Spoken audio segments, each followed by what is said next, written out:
নিজকে বহুত ভাগ্যৱান বুলি ভাবোঁ। আমাৰ এই পিছপৰা জনজাতি গাঁওখনলৈ যে তেখেতে আহিব, প্ৰথমতে মই ভবাই নাছিলোঁ তেওঁ আমাৰ ইয়ালৈ আহিব। আৰু মই এতিয়া অতি আনন্দিত, আমাৰ গাঁওবাসী অতি আনন্দিত। আমাৰ যি সুখ দুখৰ বতৰা ল'বলৈ তেওঁ আগবাঢ়ি আহিছে, আমি সেইটো কাৰণে নথৈ সুখী। আৰু ভৱিষ্যতেও এনেকৈ তেওঁক লগ পাম বুলি আশা ৰাখি ভাবি আছোঁ। এতিয়াও গাঁওবাসীয়ে প্ৰস্তুতি আমাৰ চলি আছে। আমি যিমান পাৰোঁ সিমান নিজৰ চেষ্টাৰে আমি প্ৰস্তুতি চলাইছোঁ। আৰু তেখেতক আমাৰ জনজাতীয় যি সাজ পোছাক আছে, সাজ পোছাকেৰে তেওঁক আদৰিম। আৰু আমাৰ যি খাদ্য সম্ভাৰ আমি যি খাওঁ, আমাৰ জনজাতীয় খাদ্য, সেই খাদ্যৰে তেখেতক আপ্যায়ন কৰিম বুলি আমি থিৰাং কৰিছোঁ। আজি এটা বিশেষ কথা আপোনালোকক অৱগত কৰিব বিচাৰিছোঁ। হয়তো আপোনালোকে গম পাইছেই, অহা 12 ফেব্ৰুৱাৰী তাৰিখে অসমৰ মাননীয় মুখ্যমন্ত্ৰী ডক্টৰ হিমন্ত বিশ্ব শৰ্মা ডাঙৰীয়া সৰুপথাৰ সমষ্টিৰ ৰজাপুখুৰী শ্যামগাঁৱলৈ আহিব। ভাৰতীয় জনতা পাৰ্টীৰ এটা ৰাষ্ট্ৰীয় পৰ্যায়ৰ কাৰ্যসূচী গাঁও চলো। গাঁৱলৈ গৈ গাঁৱৰ ৰাইজৰ সৈতে মত বিনিময় কৰি যোৱা 10টা বছৰৰ মোদী চৰকাৰৰ সফলতাসমূহ ৰাইজৰ লগত শ্বেয়াৰ কৰা, ৰাইজৰ সমস্যাসমূহ বুজোৱা, লগতে ৰাজ্য চৰকাৰৰ আঁচনিসমূহৰ সম্পৰ্কতো মত বিনিময় কৰিবৰ বাবে প্ৰত্যেক কাৰ্যকৰ্তাই গাঁৱত এৰাতি যাপন কৰা আৰু গাঁৱৰ লোকৰ লগত আলোচনা কৰা এটা সিদ্ধান্ত হৈছে। আৰু সেই সিদ্ধান্তৰ অংশ হিচাপে অসমৰ মাননীয় মুখ্যমন্ত্ৰী মহোদয়ে অসমৰ প্ৰায় 27,000 গাঁৱৰ ভিতৰত সৰুপথাৰ সমষ্টিৰ ৰজাপুখুৰী শ্যামগাঁৱত ৰাইজৰ সৈতে মত বিনিময় কৰিবৰ বাবে নিৰ্বাচিত কৰিছে। আমি স্থানীয় বিধায়ক হিচাপে গৌৰৱ অনুভৱ কৰিছোঁ, কাৰণ মুখ্যমন্ত্ৰী মহোদয়ে আমাৰ গাঁওখনক ইয়াৰ বাবে নিৰ্বাচিত কৰিছে। সেইদিনা আবেলি তেখেত আহি উৰিয়াম ঘাটত উপস্থিত হ'বহি। উৰিয়াম ঘাটত তেখেতক দলীয় কাৰ্যকৰ্তাসকলে স্বাগতম জনাব, আদৰণি জনাব। কাৰণ ইয়াত যি ঠাইত আমি ৰজাপুখুৰী শ্যামগাঁও বৌদ্ধ মন্দিৰৰ প্ৰাংগণত গাঁওবাসীৰ সৈতে তেখেত মিলিত হ'ব, ইয়াত স্থান কিছু কম হ'ব।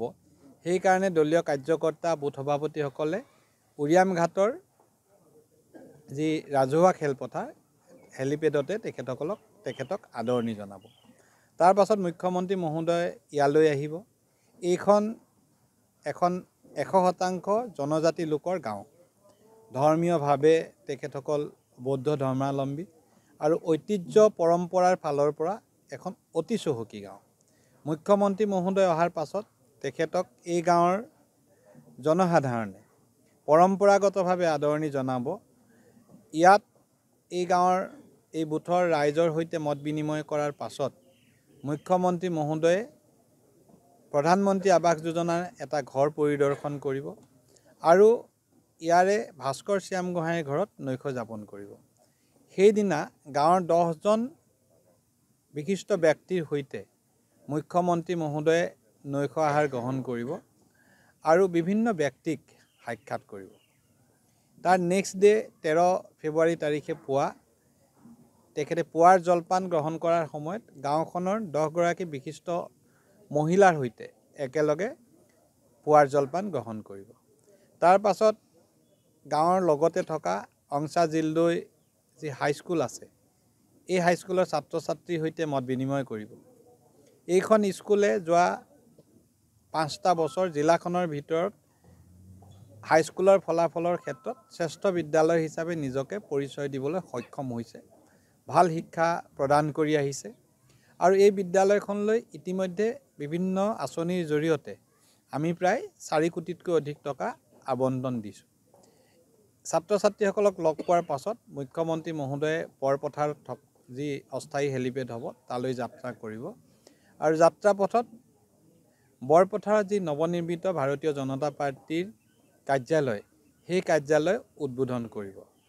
12 তাৰিখে আহি 13 তাৰিখে যোৱা এই সময়ছোৱাৰ ভিতৰত বিভিন্ন লাভাৰ্থীক, যিসকল বেনিফিচিয়াৰী আছে তেওঁলোকক লগ কৰিব। ছাত্ৰ সংগঠন বা জনজাতীয় সংগঠন, ৰাজহুৱা সংগঠনৰ বিষয়ববীয়াকো তেখেতে সাক্ষাৎ কৰিব।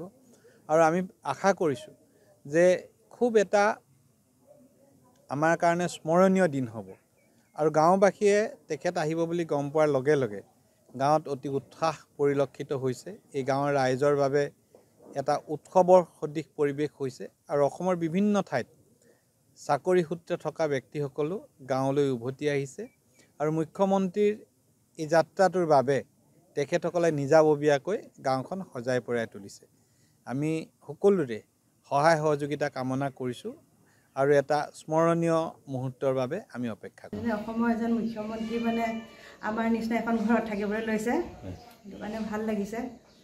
আৰু আমাৰ বিধায়ক বিশ্বজিৎ ফুকনদেৱক মানে আমি সদায় আমাৰ মাজত বিচাৰোঁ। তেখেতৰ নিচিনা এজন মানে MLA থাকিলে আমাৰ এখন জেগা বহুত উন্নত হৈছে। তেখেতক আমি সদায় বিচাৰোঁ। যেতিয়া মানে মই ইয়াত বিয়া হৈ আহিছিলোঁ তেতিয়া ৰাস্তা পদূলিবোৰ দেখিছোঁ বহুত বেয়া আছিলে। তেতিয়াৰ পৰা ছাৰে মানে ইয়াত MLA হ'ল, তেতিয়াৰ পৰা আমি বহুত মানে উন্নতি হোৱা দেখিছোঁ। এতিয়া CM আহিব, CMক আপোনালোকে কেনেধৰণৰ আপ্যায়ন কৰিম বুলি ভাবিছে? আমি তেখেতক আমাৰ এজন অতিথি হিচাপে মানে যোনজন মানে আমাৰ অসমৰ এজন CM মানে অসমৰ এজন ৰজাই, তেখেতক মানে আমি যিমান পাৰোঁ আৰু ভালকৈ মানে শুশ্ৰূষা কৰিম বুলি ভাবিছোঁ। আপোনালোকৰ জনগোষ্ঠীয় কিবা খাদ্য সম্ভাৰ তেনেকুৱা ধৰণৰ আছে? হয় হয়, আমি জনগোষ্ঠীৰ মানে খাদ্য তেনেকৈ দিম বুলি ভাবিছোঁ। যেনেকৈ আমাৰ চুঙা ভাত খাওলাম বুলি কওঁ আমি, সেয়া আৰু এনেকৈ মানে জনগোষ্ঠীৰ মানে যিবোৰ খাদ্য সেইবিলাক মানে খুৱাম বুলি ভাবিছোঁ। আৰু আপোনালোকৰ CMে ক'ত ক'ত যাব, কেনেকুৱা ধৰণৰ প্ৰগ্ৰেম কৰিছে সেইটো আপুনি অৱগত নেকি? CM যোৱাটো CM মানে আমাৰ বুদ্ধ বিহাৰলৈ আহিব বুলি শুনিছোঁ। আমাৰ বুদ্ধ বিহাৰ তেনেকৈ যা যোগাৰ কৰিছে আৰু আমি যিমান ভালকৈ পাৰিম মানে তেখেতক মানে শুশ্ৰূষা কৰিম বুলি মানে গাঁৱৰ ৰাইজেও মানে চব একতা মানে হৈ আগবাঢ়ি আছে। আপোনালোকৰ গাঁওখনৰ যিসকল বোৱাৰীসকল তেওঁলোকে কিবা ধৰণৰ পিঠা পনা তেনেকুৱা ধৰণৰ কিবা কৰিছে নেকি? আপোনালোকৰ কৰিছে। কি কৰিছে? পিঠা, তাৰপাছত আৰু আমাৰ যিবিলাক মানে খাদ্য আৰু পৰম্পৰাগতভাৱে সেইবিলাক মানে যা যোগাৰ কৰিছে।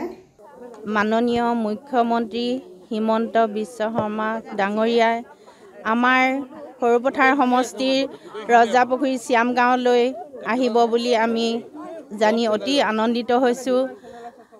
আমাৰ সমূহ ৰজাপুখুৰী শ্যাম গাঁৱৰ ৰাইজে উঠি পৰি তেখেতৰ আদৰণিৰ কাৰণে সাজু হৈ আছে। আজি আমি এইয়া মহিলাসকলে তেখেতক চাহৰ লগত খুৱাবলৈ আমি আখৈ ভাজি, আখৈ লাডু কৰি লগতে পিঠা, ভাপত দিয়া পিঠা, পাত পিঠা, তিল পিঠা, নাৰিকলৰ লাড়ু, চুঙা বাঁহ, বৰা চাউলৰ চেৱা দি তেখেতক জলপান দি আমি চাহৰ ব্যৱস্থা কৰিম বুলি আমি সকলো মহিলাই সাজু হৈ আছোঁ অতি আনন্দৰে। আৰু লগতে তেখেতৰ দুপৰীয়া আহাৰো আমি আমাৰ জাতীয় যি পৰম্পৰা খাদ্য সম্ভাৰ আছে তেখেতক আমি মহিলাসকলে সকলোৱে সাজু হৈ আছোঁ তেখেতক খুৱাবলৈ। সেয়েহে আমি আজি বহুত উৎফুল্লিত হৈ আছোঁ।